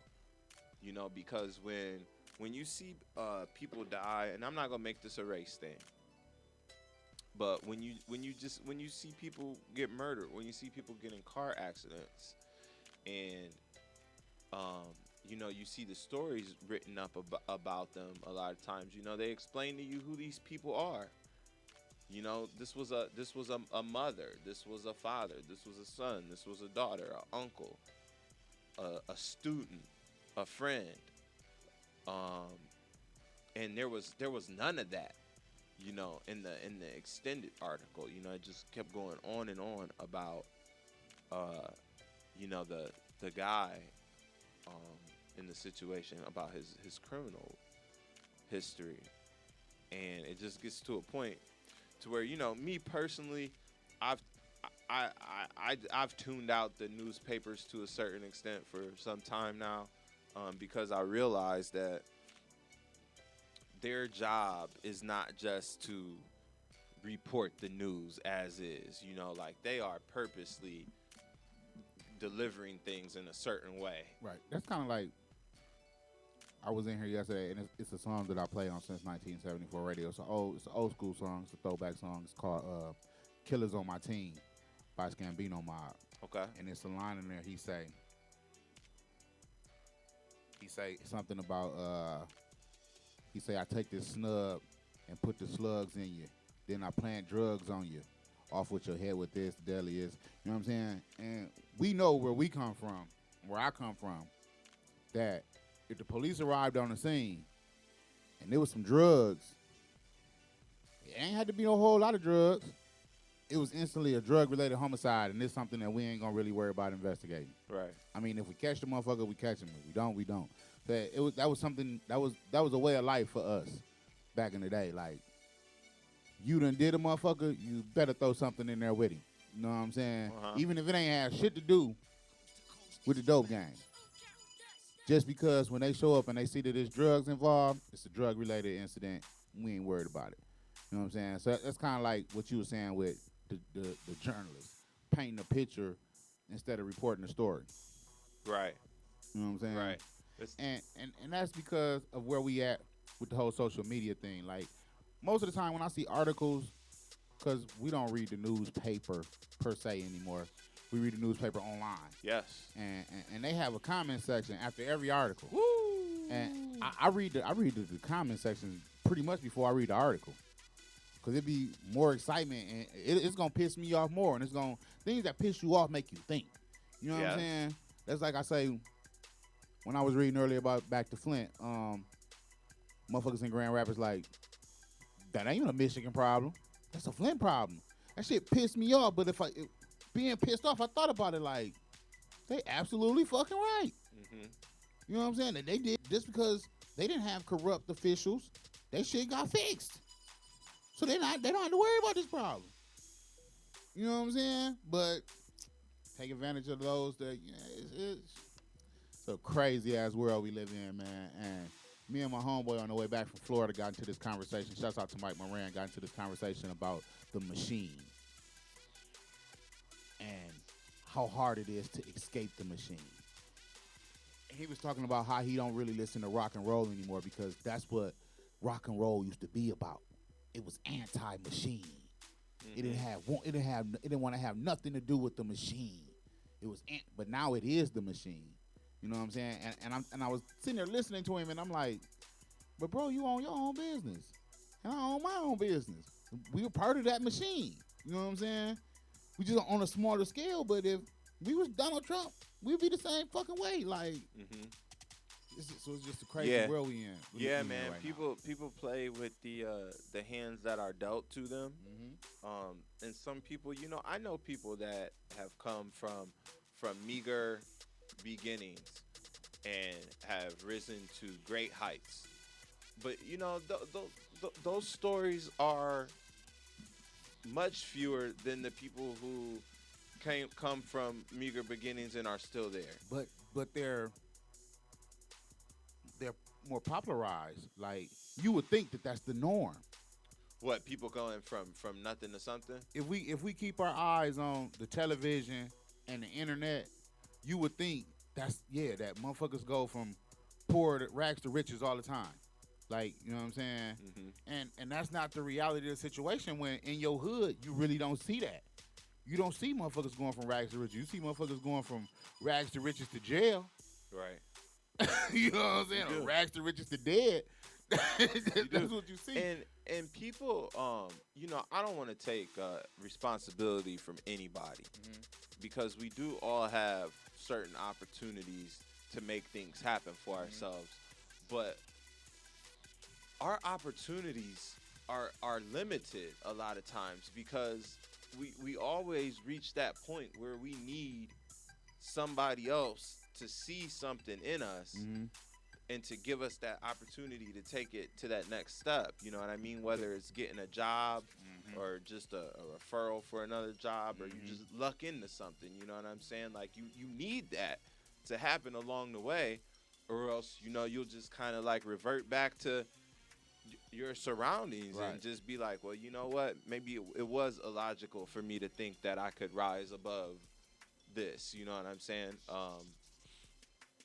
And it's rough. I know that's But it's cliche, possible. but it's very true. That's the real shit. The realest shit ever is it's possible. And I kind of thought about that the other day when I was in Florida. Like, I know I go hard at what I do, but it's something that I love to do. Right. And it ain't always as profitable as people would think. Even though I ain't in no bad situation, it ain't always as profitable as people think. And I was sitting up and I was thinking about that when I'm looking at these wrestlers. I mean, these MMA fighters. Like, they love what they do. And they go hard to make sure that their bodies and they training is in shape to get that 1,200, 4,500, 10,000, 100,000 a fight, or, you know what I'm saying, however much they being paid. They go hard. And, you know what I'm saying, when you think about shit like that, you always think, well, okay, well, what it is I'm going hard, but I'm not going hard enough. I could always step my game up in some form or fashion. You know what I'm saying? And shit, that's where I'm at. That's why I've been racking my brain with this whole little dude thing, and I'm trying to keep it. Like I told you earlier, I don't see 1,000 T-shirts in a year and a half, 2 years. I'm not even thinking that way. If I sell 100 this year, I feel like I've accomplished something. Right. You know what I'm saying? And I take that from the little homie Honest. Right. You know what I'm saying? I sit here every week, Monday through Friday, and I listen to folks. I listen to people's music, and I take a little something from everybody. But what he said just made so much sense to me. It made it so much easier. Like, I'm gonna just start with 100. If I get rid of 100, I know I got 100 motherfuckers out there, and if motherfuckers react to it the way they react to it when I'm wearing it, to a motherfucker that, you know what I'm saying, just done purchased it, Right. now he gonna want one. So then we might can go to 2. Same way with the radio station, man. I started with, 300-400 motherfuckers tuned in to my first show. You know what I'm saying? Now shit, we got about close to 1,800 motherfuckers listening right now. Right. You know what I'm saying? And we did 1 million views last. We did 1 million views last. We did 1 million. You know what I'm saying? And shit, that's awesome, because I remember doing 5 or 6 million when I was on Morning Show Central, but he had 9 other shows. You know what I'm saying? And for me to know that I got to 1 million with me, you, Fourth Quarter, and the Desi and Lele show, Millie's Corner, and Miss Fantasy. You know what I'm saying? Fantasy famous Tuesdays. in 1 year, I'm geeked off that, and I'm ready to go for 2, 3, 4, 5, and throw the dude out there. Like support your local The face of internet the radio company, station. man. The dude is the face. He's the fro of the company. Can't technically say face because he ain't really got a face. He don't got no face. He's the fro of the company, man. Shouts out to the dude. Coming soon. You know, I wanted to. I told myself earlier, and I never got around to selecting somebody. Okay. But I wanted to do my little Tom Joyner McDonald's Black History moment. Who? You know, John Toyner. You know, I wanted to select an African American that was not as popular. You know, not your Frederick Douglass, Martin Luther King, Malcolm X. You know, all those type of people to highlight. But you know, I guess for this week, my challenge would be to everybody is to go find your own.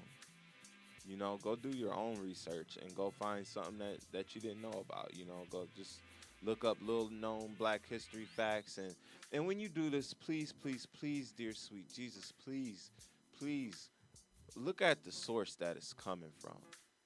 Don't just look up one site. I seen you know, people shit goes viral on Facebook so easy. You know, you put a picture and you put a quote next to it.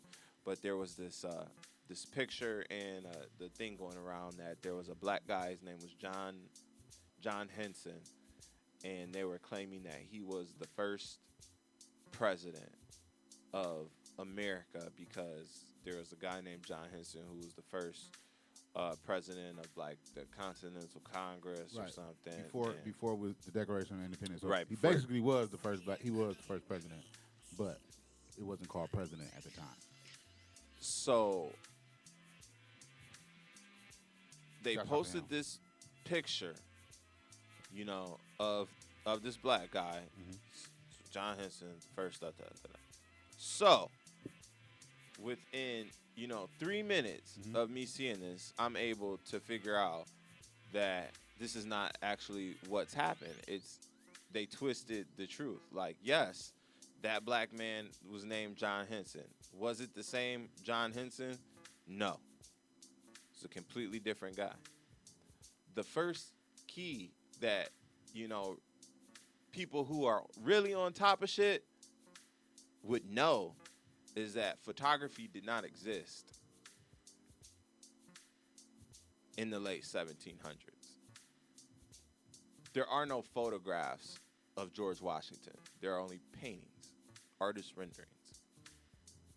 There was a photograph of the black guy, John Henson. So he was a completely different guy who was significant in his own right, but not the guy that people were, trying to spin the story to be. And that type of stuff is dangerous.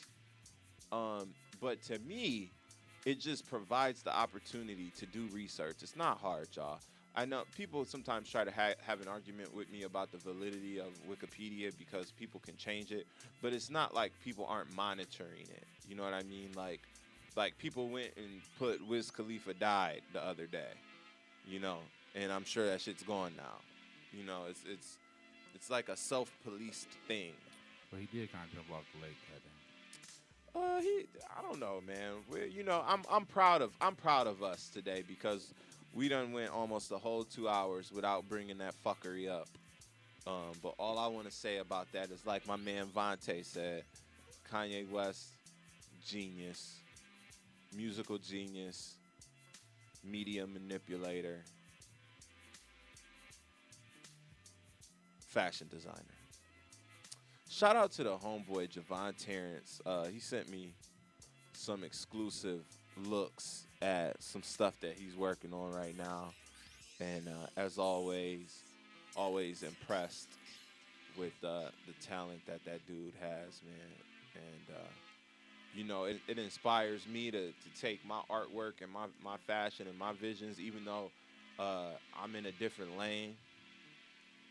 You can always learn from anybody with a craft. It don't matter if it's a car mechanic and and you make dresses. You know what I'm saying? It's a craft, and you can learn from people or organizations that have a proven method of doing things with class and efficiently and making products that people recognize as being quality goods. So, even if it's not the same thing, you can pick up things from them. And sometimes it's just inspiration. You know what I mean? I might see a barber. Hell no, bro. We got breaking news, y'all. Hell no, bro. This is since this 19. ain't no breaking news. This just some shit that just fucked my head up. My bad. I'm gonna have to hold off on this until after I get off the damn thing. Oh hell no, bro. Wow. Is this a private thing or? I swear this is my homeboy on here talk about I got a homeboy, Yusuf Boswell. Oh my God, it is. I got a homeboy, Yusuf Boswell, Flint, Michigan, you know what I'm saying? Team 810. They be doing documentaries and little, hood films or whatever. I ain't gonna call them hood because they be some action-packed type stuff. For sure. But he been giving out the little Flint water crisis, real story, real peoples, you know what I'm saying? Where he been interviewing, real people, let them tell their stories. And he like Flint water crisis, real story, real people dealing with the Flint water crisis while living with HIV. And it's the homie. Like, this nigga got HIV. Break that is. I don't breaking mean to news. laugh, but damn, I did not know the homie had HIV. That's breaking news.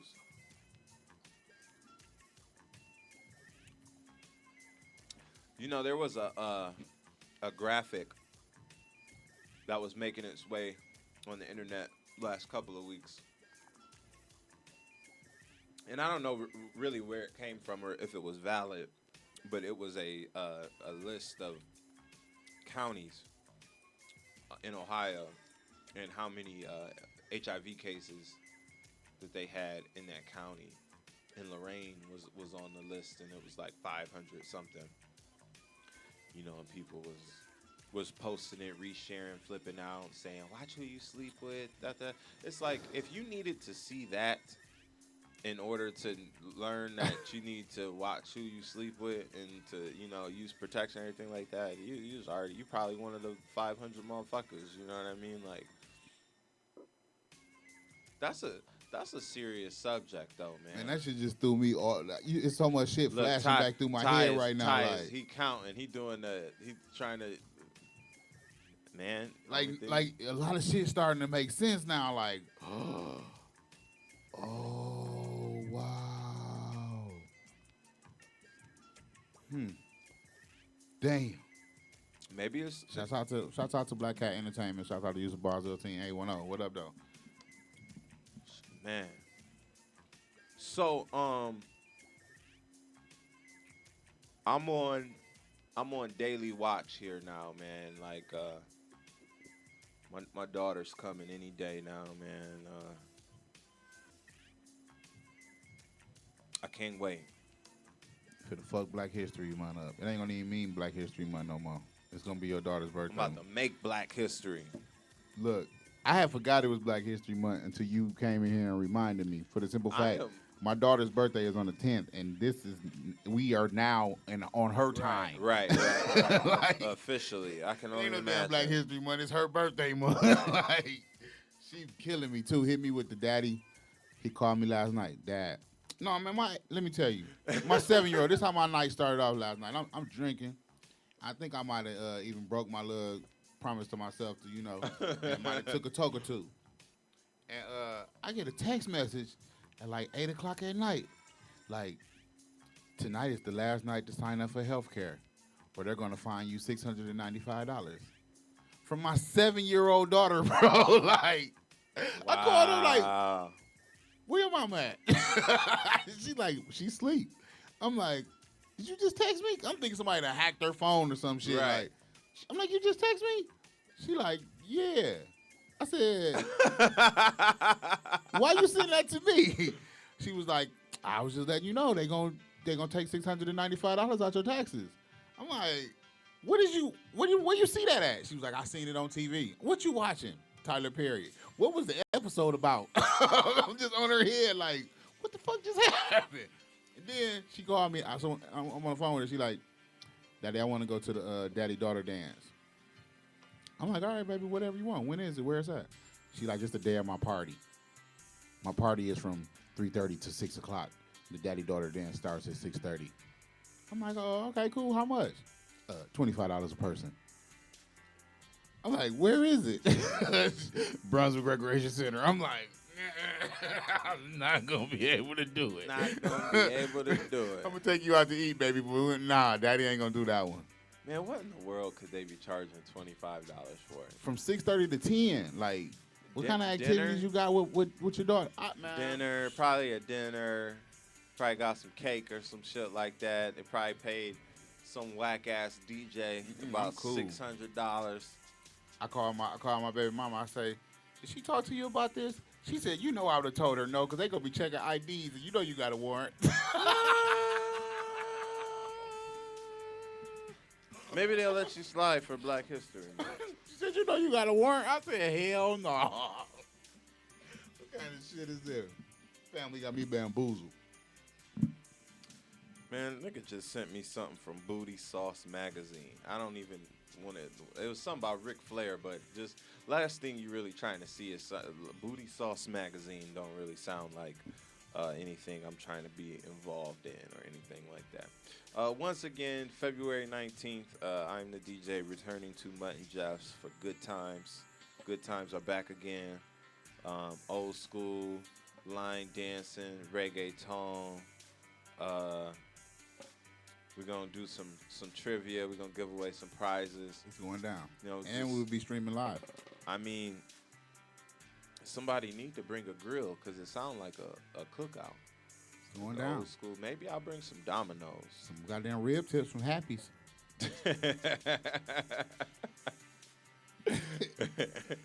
I swear to God, I gotta call my baby mama on this because I think I finally figured out who she was telling me I need to watch. Because you know, my girl used to work at the hospital with it, and she used to be like, "One of your homeboys, I can't say who, because it'll break the laws that I abide under, but watch who you around." You know what I'm saying? And I always, and from that point on, I always would be at the crib like, motherfucker, which one of you? See, that's some shit though. You gotta tell motherfuckers. You know what I mean? Like you gotta be up front. She about say that I was kinda in the stuff. hospital and I bumped into one of your friends was sick and in the bed and they was in the HIV ward. And I'm like, who? She like, I can't tell you. She like, but if I ever see you around them. And the crazy part about it was, like, that's how they knew her, through me. Like, you such and such homegirl. And this wasn't even baby mama. This was me and her maybe a year and a half in. You fuck with my homeboy, blah, blah, blah. But she told me if I ever see you around that person, I'll give you a hint on, you know, that shit. That's why I'm over here calculating like, ding, ding, ding, ding, ding, ding. You know, it makes Remind me of could it be? It was all so simple, baby. Of a Chris Rock. It was a Chris Rock skit, and he said talking about AIDS. He said he have you calling up your exes and be like, oh what, where's Tanya? He's like, oh she's Tanya's dead. No. It was like, yeah, she got hit by a bus. Yes. Yeah, it's crazy, bro. man. You know, that's a real serious subject. I know we making jokes about it and everything like that, but you know, it's only one way for you to know your status. So everybody, get checked out. you It's better to know than not to know. to get checked out. You know, And go deal with from that there. shit. Live with that shit. And for all my youngins out there, and for everybody, man, diseases, kids, whatever, man, wrap that shit up, man. It's just not worth it, man. It's just not worth it. Said the one with said on way. Hey, man, I let me tell you something. I will be 30 in August, okay, and man, I put that thing in there on purpose, man. You know, I am. This in a, is it. Ah, You know, I have a nothing's ever gonna beat fantastic me down. a fantastic lady in my life, and This is it. and I know she's gonna be a great mom, and you know I'm gonna try my best not to fuck this dad thing. You got it, bro. You're a good role model. It fits you. It's very fitting for you. You know, I think so. You know, everybody tells me that, and they say they think I'm gonna be a good dad, but you know, I don't think that there is there's not a report card. You know what I mean? There's not a grading scale. You know, you are the leader of another human being, and you are responsible for the person that they become. And I don't think it's really a grading scale on that. I think you could just do your best, and as long as you do your best and make your contributions towards that child's life, you holding it down. So shout out to all my dads out there holding it down. Shout out to all my black dads out there holding it down, and the white ones. But it's Black History Month, so Watch out, white people. I love Right. you, white people. We have the right to slap your ass this month. No, I'm just bullshit. So I mean, but you know what would be nice to see, which has never happened to me.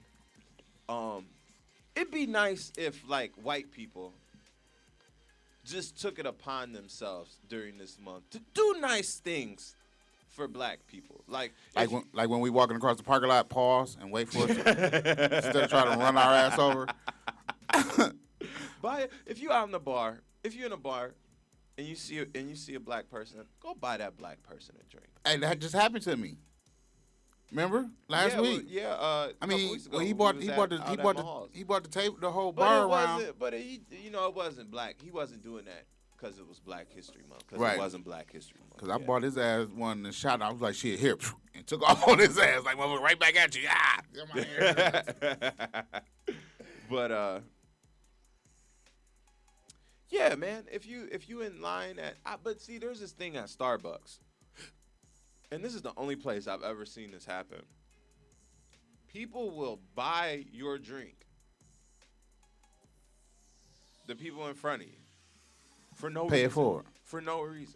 It's like this honor code among Starbucks customers to where so many people are doing it that it happens to people, and then they do it for somebody else. Right. I mean, cause you're gonna spend the money anyway. It only take one to get the bar started though. You came in here to spend the money anyway. Yeah, I mean, and man, when It would be my black ass to be like a free drink. Thank y'all, I'm out. Ty, I've been in situations in my life, where I had more disposable income per se than I definitely do now, and I was always down to donate some money, to give some money here and there. Man, one time my biggest donation ever, bro. I was at a bachelorette auction. So you had girls and guys go up. They the announcer tell you who the person is, and then there's a date to go along with what you're so you're paying to go on a date with this person. And whatever kind of date it is, maybe the date is dinner at such and such place, maybe it's a concert, so on and so forth. But my homeboy's baby's mama was up there. Now he lived in a different city at this point. They wasn't even together. You know what I'm saying? But it was like I was there to support the charity anyway. I felt like at some point in the night I might cut a check, and then the room ganged up and they was putting peer pressure on me to bid because it was me and this other dude. It was kind of fun. It's a fun event, you know what I mean? But I ended up paying $300 for a date that I never even went on. Like I did it because I came there to contribute in some type of way, came to write a check, and I just started bidding on her because that was my homeboy's baby mom's, and it was this weird dude that was bidding on her, and she kind of just was giving me this look like, please don't let this motherfucker ever get this date with me, you know what I'm saying? So So fuck cancer, you know what I'm saying? I said, here, let me chalk up this 300. But I got a really good picture of me and her from that night. I say that was a $300 picture that I purchased, and it was the most expensive picture I've ever paid for. But what the contribution was really going towards was to fight cancer, or so I hope at least. But next week, you think we'll be on Tuesday next week, Ty? Yes, sir. Okay. Well, we're going to be on next Tuesday, same black time, same black place. I don't know who I'm going to have on next week. There's a couple people who I've been trying to get on. I've been trying to get my homie Steve Newton from Third Coast Hoops. I'm trying to get Robert Moore in here from Moore Publishing. Lord Grants. Glocko Papalori, the legend, Lord Grams. We got to get him in here. And it's been a couple months. I think CD Dre might be due for another appearance. Yeah, he said we need to sit down and chop up with him. He dropped by at least like every 3 months or something, because that's fam. So we got to check back in with him. But, man, Ty, once again, thank you to you for maintaining this platform. You are Black History. You are helping me create my own Black history. Right. Did you say who your person was? No, I didn't. I just told people to go find their own. Oh, I got somebody I want to shout out. Let's hear it. Tara Moore from Akron, Ohio. You know what I'm saying? Like I said, she called me earlier this morning, about 7:30, 8 o'clock this morning. Like, bro, I'm headed to your city, and I felt like I needed to call the mayor. I said, well, she is. I ain't lived there in 12 years, but let me get my ass up. Made me, you know what I'm saying? Made me get my ass up. I wasn't really feeling well this morning, but made me get my ass up, and I made a few phone calls. You know what I'm saying? And shit, they posted up at my mom's house with 3 U-Hauls full and a van full of water, 3,000 cases. Posted up at my mom's house giving out water. And made it to a couple of churches in Flint and a couple of group homes in Flint. So shouts out to the good people of Akron, Ohio for donating all that water, and Tara Moore and her team, because I know it was more people involved than just Tara, for making that happen. That was a beautiful thing. I salute y'all. And even though, you know, I'm one of the advocates for stop sending water to my damn city, you know, I mean, I know that they still need it. So, you know, if I can, I'll help out any way that I can. I'm going to start donating shovels to that bitch. Like, let's get to digging. And salute to you, sir. You just sent me this article, man. Yeah, it's next week. I'm gonna read it, man. We're gonna continue the case for reparations 2016. I need my acres, man. Obama, take your ass to Flint. Stop playing around, asshole. For real, man. I mean, can't believe that. That's what the people want. You got Snoop Just show and up, man. Russell Simmons and all these other people. Yo Gotti and. But you know it's gonna piss me off. He gonna sit down with somebody next month and fill out his damn March Madness bracket and do an interview on the Super Bowl and do all this shit that don't, like, I don't care what you think about the Super Bowl. I don't even want him to make an appearance, man. I mean, he gave $80 million. So of his own money? No, of the United States money. But I need him to work that pen, man. That's what I need from Obama. I need you to work that pen. You've been making a lot of executive orders, a lot more than any other president ever in history. You've been using your power. Use it one more time for you leave, man, to help the people of Flint. Please. Hey, y'all, this has been the I Am the DJ show on Since1974radio.com. What we sending them home with tonight, Ty? It's such a good feeling to know you're alive. It's such a happy feeling. You're growing inside, and when you wake up, ready to say, I think I'll make a snappy day. It's such a good feeling, a very good feeling. The feeling you know that I'll be back when the day is new. And I'll have more ideas for you. And you'll have things you'll want to talk about. I will too.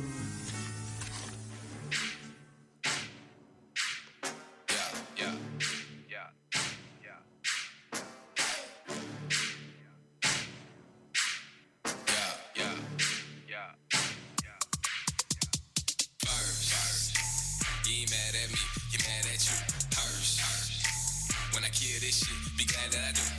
They say I got next, had to make them wait so they think I'm on flex. Bonds everywhere, you would think I'm on flex. If it ain't gon' net, I don't waste my breath. And the nigga gotta breathe. I'm here with the homies, she ain't fucking with the homies. Then she gotta leave, them boys getting tossed out, but I goes in. I'm so in, you would think I had a weed. Wait, we do this shit with ease. Cold all the time, it don't matter the degrees. Perfecting my craft, all town, no degrees. The way we lead the air, better grass to the trees. Nigga, please, 4-5-4, you niggas in the game and don't need no score. Shit look good and you know it's by or put an M on that, cause you know I got more. You know I got more from the wall to the floor. Should know by now, I'm off the wall with the flow. Bitch, pipe down for that ass at the door. And if you bite down, well, that ass gotta go. That ass gotta go. Winning all day, same bad kid that was in the hallway. And trying to be cocky, I'm just trying to say, if you love that girl, don't send her my way. Dinner all day, everybody eat. Let you tell it, everybody street. Nigga get back, you know how to act. Cause when I'm on track, everybody meet. Speech. Speech. My nigga give speech. Speech. My nigga give speech first. You ain't mad at me, you mad at you. Hers. When I kill this shit, be glad that I do. Mine don't chill, but it don't stop cause the grind so real. Bring your hand that press mine on the wheel. GPS by the guide me the meals, man, the shit so real. You don't even know the feeling. You can't know the deal, you don't even know who dealing. Nigga, I'm chillin', no really I'm chillin'. With a couple fans, I ain't even on the ceiling. I'm so appealing, try and make a killing. Probably getting money, they don't know I'm in the building. My homie see red when you tryna play the villain. Couple dots on your head, how you looking like Krillin. Fifth in the sky, one more round. She like to get high before it go down. And when it go down, I gotta get up and get back to getting paid off of nows. Lapping these niggas, I done made my rounds. Out of low rain, I done made my sound. Gotta put in work, I'm taking you to church and it ain't too late. Nigga say right now, you say right now, you say right now. Motherfucker later, I'ma say it right now. How you wanna play it? We can play it right now. You gon' love it later, so hate it right now. Come from a place where it ain't all fine. Time is money, so I take my time. News keep going, views keep flowing. Picture me rolling, 8x9, speech.